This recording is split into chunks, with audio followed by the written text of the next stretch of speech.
દેશની સીમાઓ માતાના વસ્ત્ર સમાન છે. તેનું રક્ષણ કરવું દરેક ભારતીયની ફરજ છે. ભીષ્મ પિતામહ.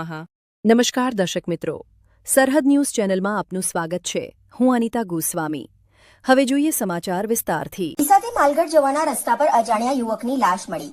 માલગઢથી ડીસા જવાના નદીવાળા રસ્તા ઉપર ગટરના પાણીમાંથી અજાણ્યા યુવકની લાશ મળી આવતા ચકચાર મચી. ઘટના સ્થળે લોકોના ટોળેટોળા ઉમટી પડ્યા. ફાયર બ્રિગેડને જાણ કરતા ફાયર બ્રિગેડ ટીમ તેમજ સ્થાનિક પોલીસ ઘટના સ્થળે પહોંચી આગળની કાર્યવાહી શરૂ કરવામાં આવી. મૃતક યુવક આકાશભાઈ રમેશભાઈ ઠાકોર રહે સિંધી કોલોની ડીસા હોવાનું જાણવા મળ્યું. ડીસાથી માલગઢ જવાના રસ્તા પર અજાણ્યા યુવકની લાશ મળી. માલગઢથી ડીસા જવાના નદીવાળા રસ્તા ઉપર ગટરના પાણીમાંથી અજાણ્યા યુવકની લાશ મળી આવતા ચકચાર મચી. ઘટના સ્થળે લોકોના ટોળેટોળા ઉમટી પડ્યા. ફાયર બ્રિગેડને જાણ કરતા ફાયર બ્રિગેડ ટીમ તેમજ સ્થાનિક પોલીસ ઘટના સ્થળે પહોંચી આગળની કાર્યવાહી શરૂ કરવામાં આવી. મૃતક યુવક આકાશભાઈ રમેશભાઈ ઠાકોર રહે સિંધી કોલોની ડીસા હોવાનું જાણવા મળ્યું.